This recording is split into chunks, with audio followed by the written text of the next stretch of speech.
Hello everybody, it is Sunday and that means it is time for my Sunday screening selection where we talk about movies and TV shows and anything on the screen.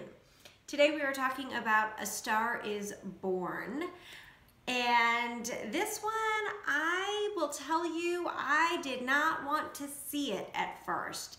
I'm not a huge fan of movies that bring in musicians or athletes or wrestlers or what have you to be leading roles in the film. But without going into too much detail, I will just say this one does not disappoint. Okay, A Star is Born.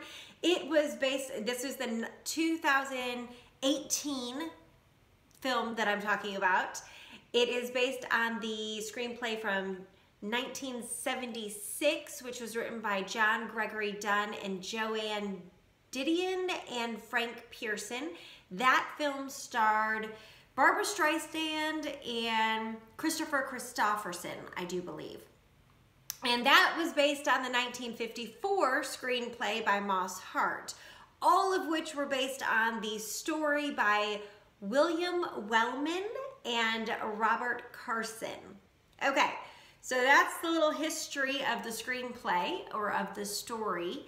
But the 2018 version of A Star is Born was directed by Bradley Cooper, which I had no idea he directed it when I watched it, but he starred in it and he was one of the writers of the screenplay. So Bradley Cooper, Eric Roth, and Will Fetters wrote the screenplay.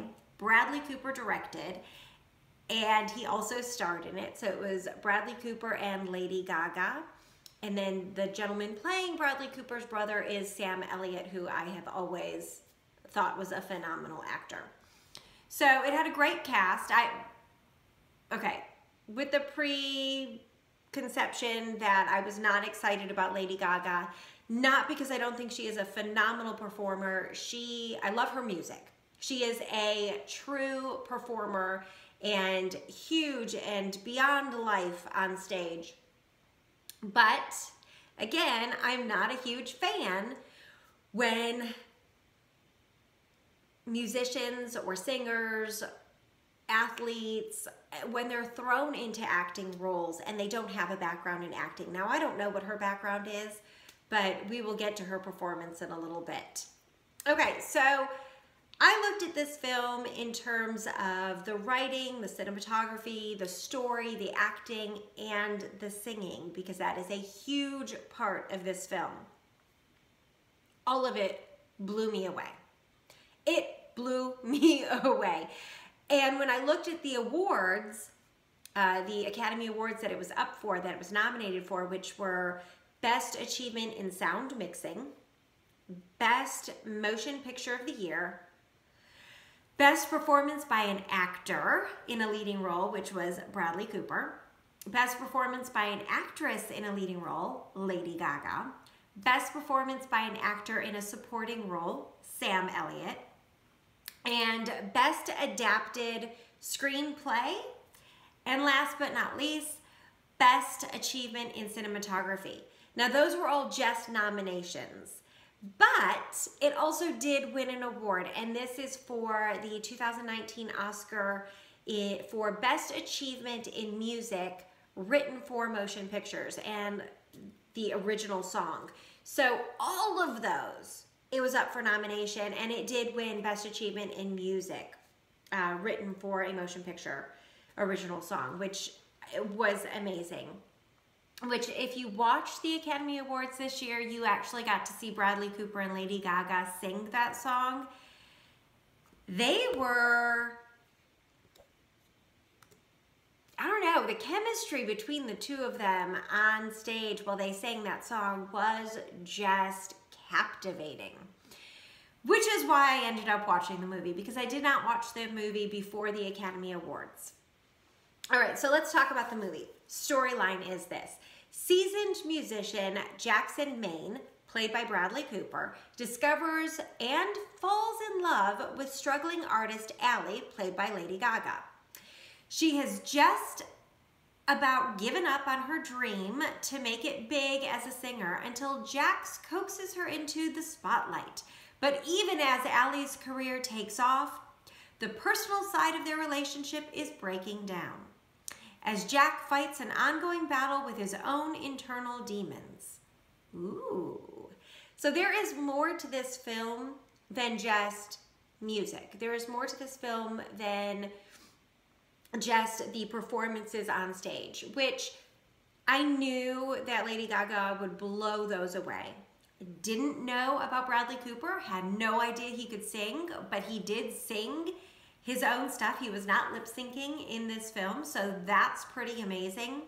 I started hearing the song between the two of them on the radio prior to the Academy Awards, and I thought, wow, that's actually really good, and I was surprised.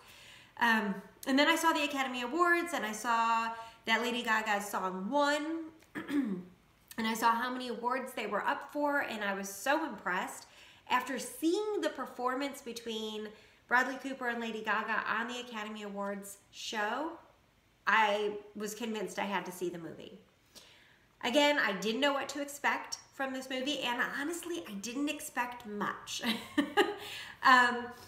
But that's okay, because I went in with an open mind and an open heart and ready to watch this film and see what they could give me. With that said, I think this movie really worked. And, you know, the Academy Awards nominations don't lie. I wasn't expecting much from Lady Gaga, but she was really impressive. I've always liked her music, and I've always thought that she was a phenomenal performer. I mean, she puts on a show when she does a concert, when she does her performance. I can't sing to save my life, so I've always respected people with that talent. And I can recognize that talent in other people, even though I can't hold a tune. But she is bigger than life when she performs. She goes all out with costumes and makeup and just this exuberant, massive performance. And that's awesome.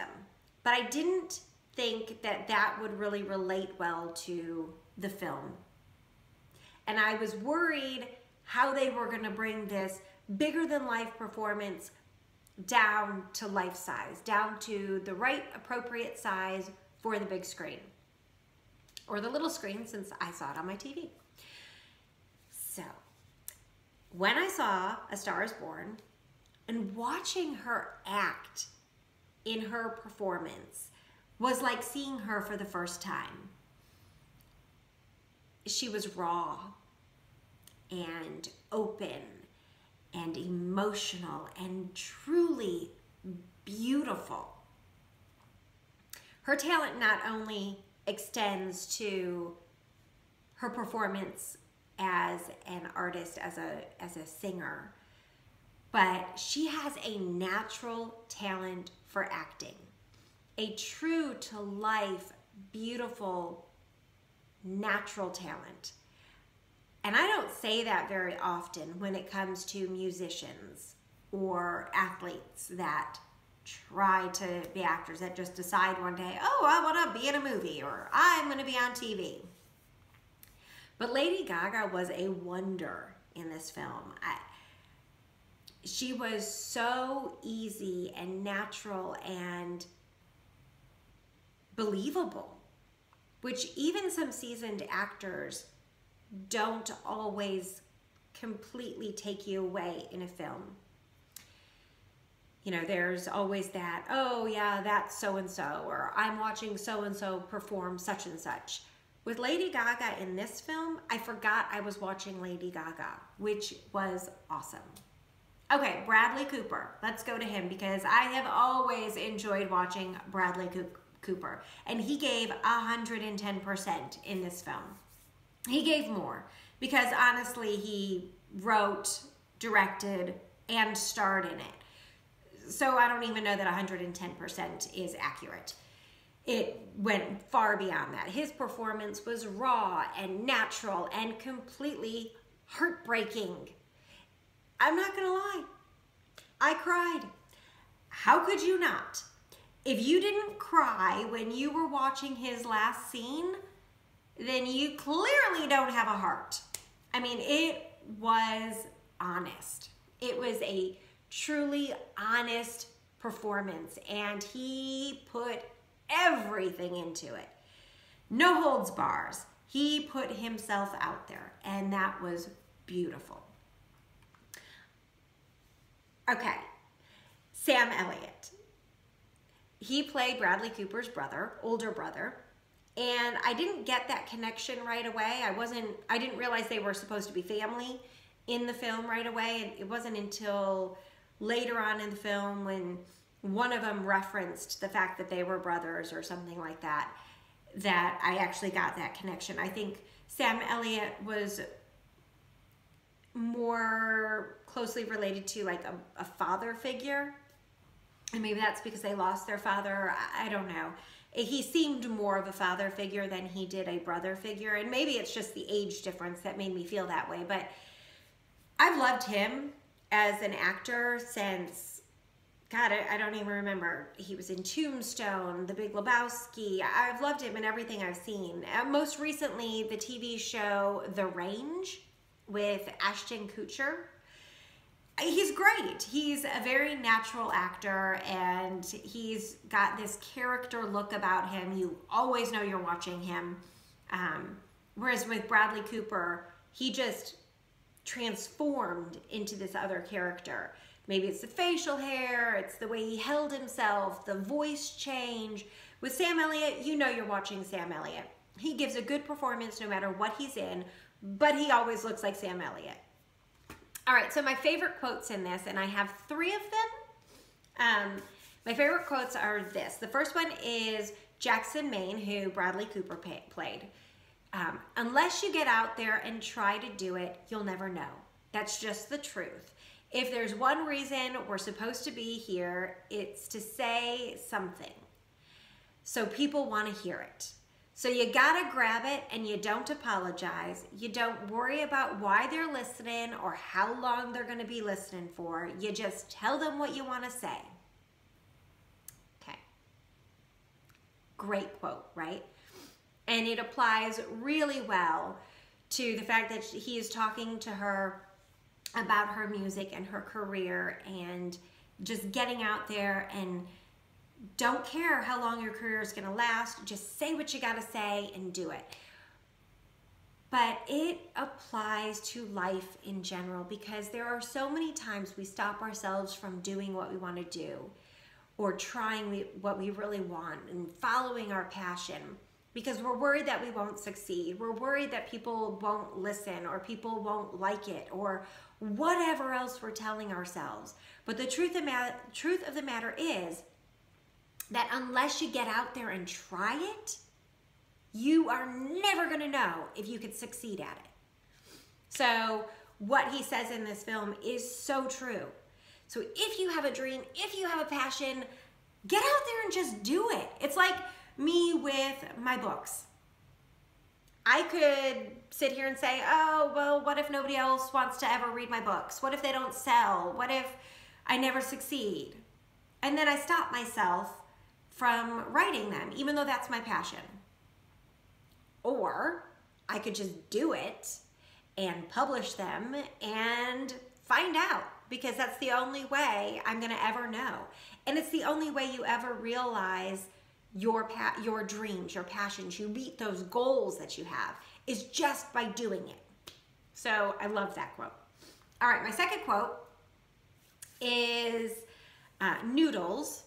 It's one of the characters that is Jackson Maine's friend.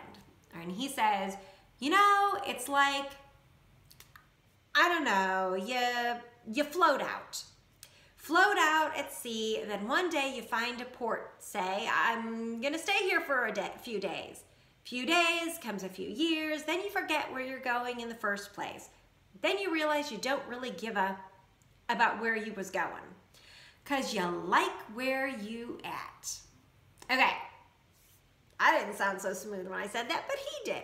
Okay, so the main point of this is he is telling Bradley that it's okay to settle down. And he was talking about his life and how he was just kind of floating around. Then he met his woman, and then she became his wife, and then they settled down and they had a family, and that's good. And this applies too to life, because sometimes we think we're on one path and then life takes us in a completely different direction, but that's okay. And when you find that you're happy, it's okay to not necessarily have gone that other path that you thought you wanted to go, that path that you thought you were destined to go. I was out in Los Angeles and I did some acting, and I thought that was my life's path and it was my passion. And sure, I would love to get back out there and do some more acting. But now I live here and I have 2 amazing, beautiful kids, an awesome husband. I get to do some theater. I have my writing. And you know what? I look at my life and I say, I am happy where I'm at. And so if you can look at your life and say, I am happy where I'm at, then you're good. All right, my third quote and final quote is this. Music is essentially 12 notes between an octave. 12 notes and the octave repeats. It's the same story told over and over. All the artist can offer the world is how they see those 12 notes. This one is by Bobby. Bobby says this in the movie. And it's so true, right? There are literally 12 notes in an octave, and it just repeats itself over and over. And there are millions of songs out there that sound completely different, because musicians can take 12 notes and turn them into a symphony of sounds. Again, I'm going to relate this to life. As a writer, words on paper. There are so many stories, and yes, a lot of stories are told over and over and over again, but it is the author's view of that story. When you look at movies, it is the director's view of that story, or the author's view of that screenplay. It's the way they put those words together, the way they create pictures amongst those words that make those stories different. This movie, A Star is Born, is a repeat. It's a retelling of a previous movie, but it is wonderful and new all in itself. So if you have not seen A Star is Born, the 2018 version, watch it, rent it, get it, and watch it. And then I do recommend going back and watching the 1976 version with Barbra Streisand and Chris Christopherson, because that was a wonderful film too. So check that movie out, and I hope you enjoy it. Don't forget to comment below and let me know what you thought of the movie if you did see it. And if you are loving these videos, which I hope you are, make sure you click subscribe. And if you want to know as soon as I upload a video, click on that little bell below. You can also check out my latest video right here. All right, everybody, enjoy your rest of your Sunday, and happy screening, happy reading.